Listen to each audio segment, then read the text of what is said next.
लखनऊ के गुमशुदा हुए सर्राफा कारोबारी को चौक पुलिस ने सकुशल बरामद कर लिया है। विगत कुछ समय पूर्व सर्राफा व्यापारी की पत्नी ने सर्राफा व्यापारी रिजवान की गुमशुदगी की रिपोर्ट थाना चौक में दर्ज करवाई थी, जिसके बाद से कमिश्नरेट की चौक पुलिस व पश्चिम जोन की सर्विलांस टीम लगातार रिजवान की तलाश में जुटी हुई थी। एडीसीपी पश्चिमी चिरंजीवी नाथ सिन्हा ने एक पत्रकार वार्ता में बताया कि रिजवान पर कारोबार को लेकर काफी देनदारी थी। लोगों का लाखों रुपया बकाया हो गया था, जिसको लेकर सर्राफा व्यापारी ने पुलिस और अपने घर वालों को धोखा देने के उद्देश्य से अपने घर से चुपचाप गायब हो गए थे।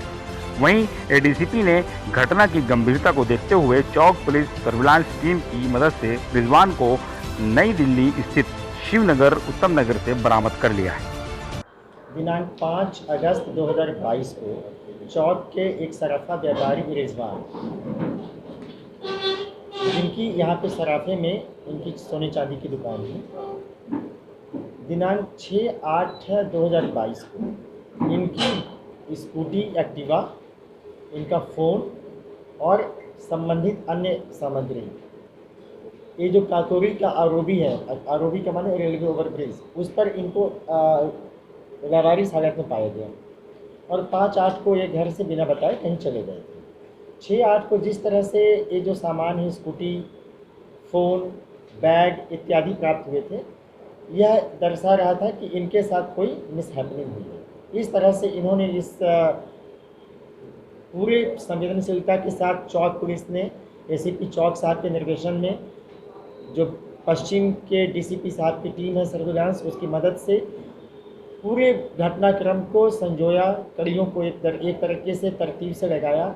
लेकिन चूंकि इनके पास कोई फ़ोन नहीं था, चूँकि फ़ोन तो इन्होंने घटनास्थल पे ही छोड़ दिया था, तो यह एक बड़ी बात थी। चूँकि एक तो व्यापारी थे, इसलिए और भी बहुत इम्पॉर्टेंट बात थी कि ये सोने चांदी के व्यापारी हैं।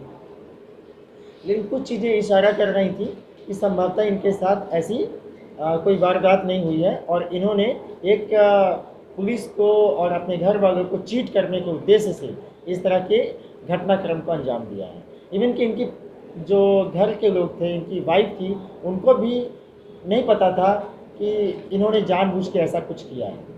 तो क्या वजह थी? और वजह ये थी कि चूँकि सराफा में इनके ऊपर काफ़ी लोगों का लाखों रुपया बकाया हुआ था और ये पैसे की अदायगी नहीं कर पा रहे थे और जो तगादा हो रहा था, तो अब इनको ये लगा कि हम पैसे तो वापस कर नहीं पाएंगे। इन्होंने पैसे जो है वो अनियोजित ढंग से ऐसी जगह लगा दिए ताकि उन पैसों का इनके पास रिटर्न नहीं आ पाया और एक बैंकरप्ट होने की स्थिति में थी। इसीलिए उन्होंने इस घटना को अंजाम दिया। एप्लीकेशन दी गई है, उसकी जांच हो रही है। हाँ, क्या कार्रवाई है?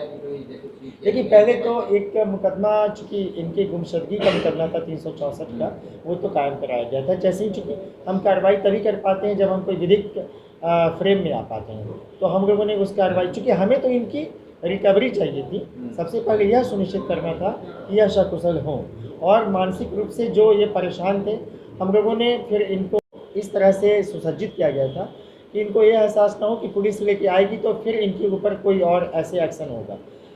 जो एक्शन होगा वो तो विधिक कार्रवाई में होगा, लेकिन बात यह है कि सबसे पहले वो व्यक्ति जिसने कि इस तरह की घटना को अंजाम देने के लिए ऐसा नाटकीय घटनाक्रम की रचना की है, वो किसी मानसिक भावावेश में कुछ और भी कर सकता था। सर, लगभग कितना कर्ज था इसके ऊपर? देखिए, तो अभी कई व्यापारियों की इसमें शिकायतें आई हैं, but it is not less than 50 lakhs। Sir, application के दबाव के चक्कर में तो पुलिस द्वारा ऐसा कोई दबाव बढ़ा? नहीं, एप्लीकेशन का दबाव नहीं था। एप्लीकेशन तो पहले नहीं आई थी। ये जब इन्होंने अपने स्कूटी को, बैग को, फ़ोन को वहाँ पे छोड़ के काकोरी के पास चले गए थे, उसके बाद जब मुकदमा गुमशुदगी का इनके परिजनों की ओर से कायम हुआ, तत्पश्चात इनके विरुद्ध कुछ शिकायतें प्राप्त हुई थी। कोई मुकदमे किसी एप्लीकेशन के दबाव में नहीं गए थे।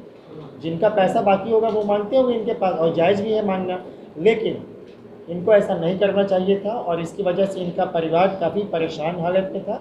और मैं एसीपी चौक साहब और उनकी टीम, इंस्पेक्टर चौक को बधाई देना चाहूँगा कि उन्होंने इस व्यक्ति को सकुशल बरामद किया।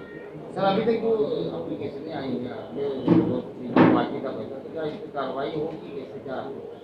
देखिए, जिसका पैसा बाकी होगा और जो यदि वो अपनी एप्लीकेशन दिए हैं, सबसे पहले तो सुनिश्चित किया जाएगा कि वो वाकई में एप्लीकेशन वो जस्टिफाइड है कि नहीं है, ठीक है ना। और यदि है भी तो कुछ ना कुछ तो अकाउंट मेंटेन किया होगा उन्होंने, वो अकाउंट मेंटेन कर इसकी जांच की जाएगी और सक्षम स्तर से जांच की जाएगी। और यह इन दोनों के बीच का प्रकरण है। यदि जो भी ऐसा आएगा वो विधि के दायरे में निश्चित तौर पे समुचित कार्रवाई की जाएगी। सर अभी ऐसा कुछ उनको परिवार वालों को सौंपा जाएगा तो क्या है? देखिए, ये सारी प्रक्रियाएं चूँकि अभी हम जो भी मुकदमे के बाद विवेचना करते हैं वो कोर्ट के अधीन करते हैं, माननीय को अभी तो इनको कोर्ट के समक्ष प्रस्तुत किया जाएगा, ठीक है।